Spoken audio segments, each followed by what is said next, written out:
You are about to hear a story that doesn't begin with a crime scene, a victim, or even an obvious suspect.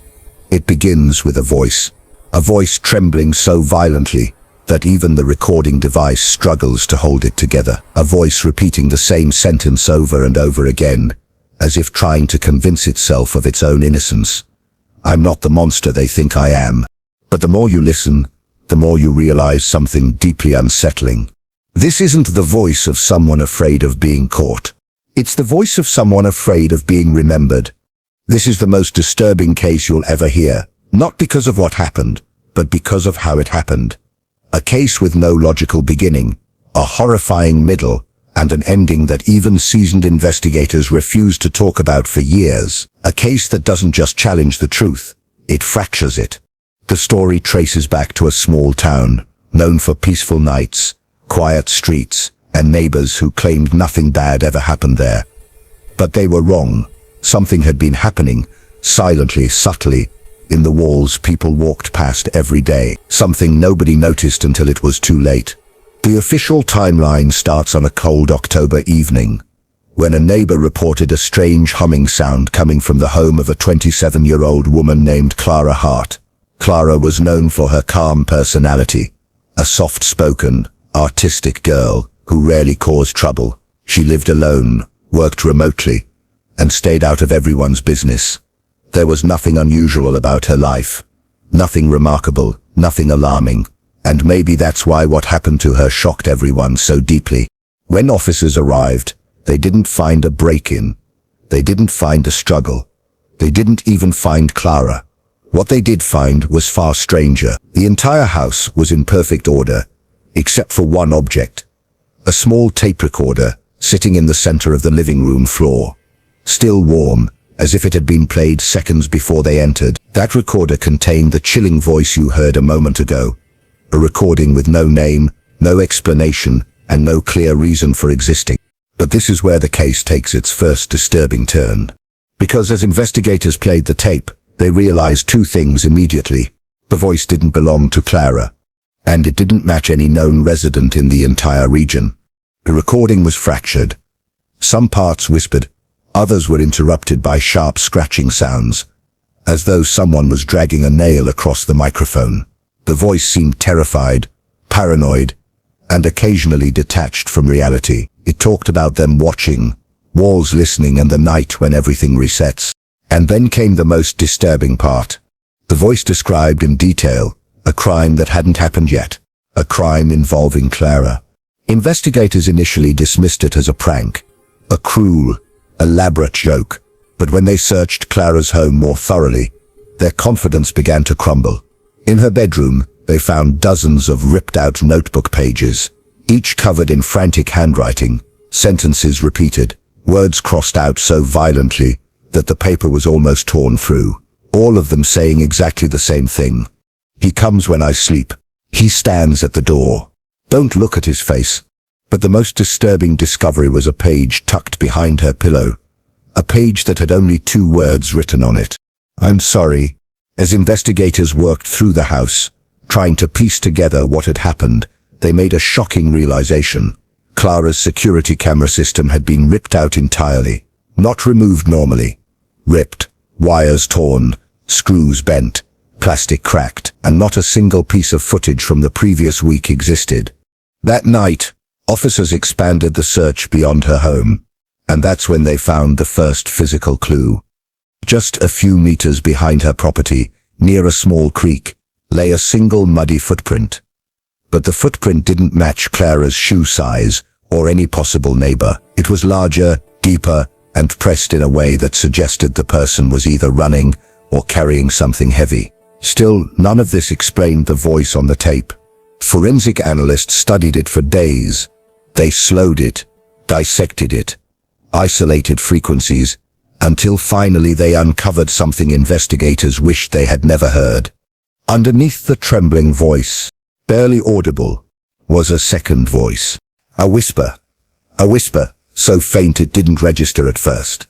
A whisper saying, "Tell them the truth." But the person speaking the main confession never acknowledged this second voice. It was as if he couldn't hear it, or worse, as if it wasn't meant for him.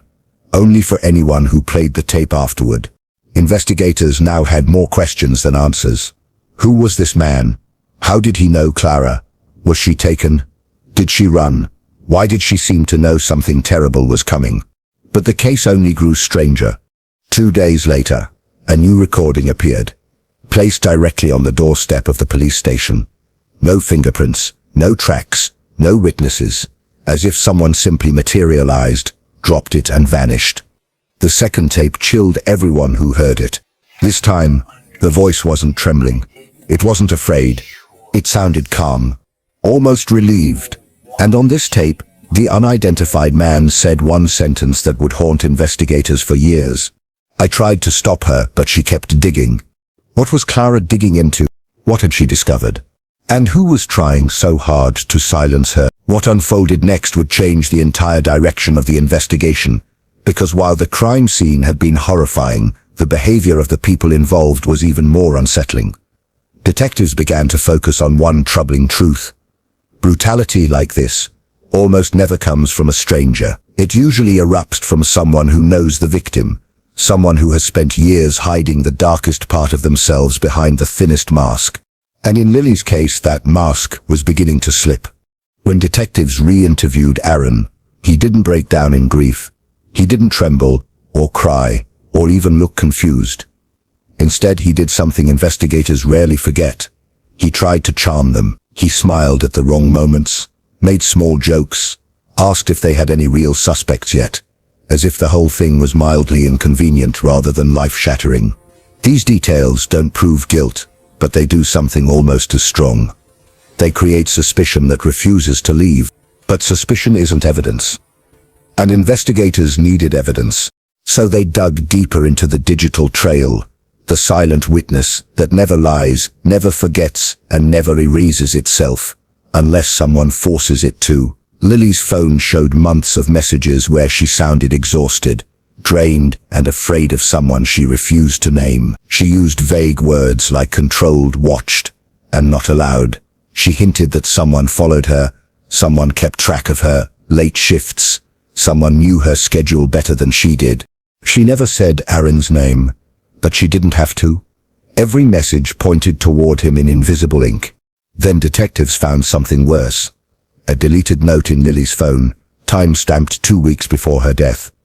It read, "If anything happens to me, it won't be random." That one sentence felt like a whisper from beyond the grave. Investigators brought this information to Aaron, and for the first time his charm cracked. His voice shook. His hands trembled. He kept asking why they were obsessed with him, why they were trying to pin this on him, and the more defensive he became, the more they wondered if they were finally brushing against the truth. Still, they needed something concrete. Something that couldn't be explained away. Something physical. And then, as if the case itself wanted justice, that evidence appeared. During a meticulous re-examination of the crime scene photos, a new detective noticed something nearly invisible. A faint, partial shoe print near the back entrance. It didn't match the first responders. It didn't match the neighbors. But it matched something else.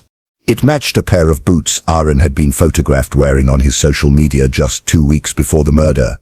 Investigators didn't react right away. They did what experienced detectives always do. They waited, quietly, watching the suspect before making a move. And in that silence, Aaron slipped again. He tried to get rid of those boots. But evidence disposal isn't as clean as people imagine. The boots were recovered from a dumpster behind a repair shop near his workplace, and forensic testing revealed microscopic traces, soil, fibers, and a single drop of diluted blood, too faint to see but strong enough to confirm. Now detectives had what they needed. Aaron was brought in again, this time not as a grieving friend, but as a prime suspect. His voice was steady at first, rehearsed even, but the more investigators confronted him with the evidence, the more that calm exterior dissolved. His breathing changed.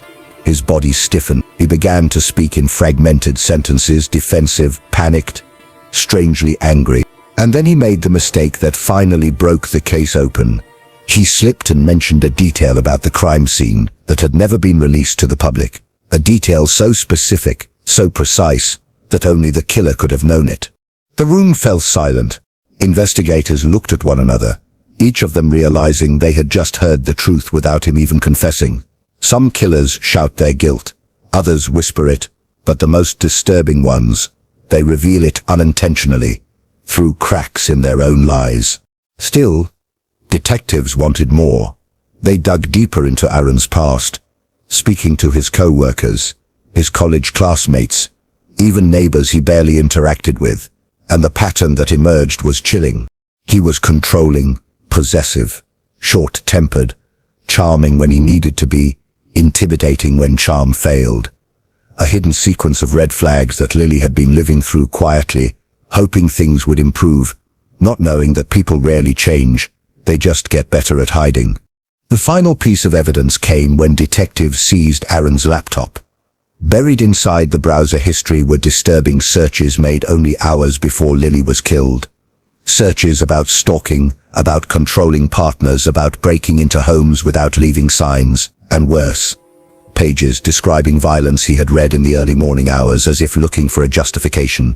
With everything combined, the footprint, the deleted messages, the digital trail, the behavioral cracks, the forensic evidence, investigators finally moved in. Aaron was arrested, but the most haunting part of this case wasn't the brutality of the crime. It was the quiet, almost calculated nature of the man they believed committed it. No explosions of rage, no chaos, just a slow, methodical unraveling of a person who couldn't stand losing control. When the verdict was eventually delivered, the courtroom fell silent. Some expected relief, others expected closure, but what settled over the room felt different, something colder.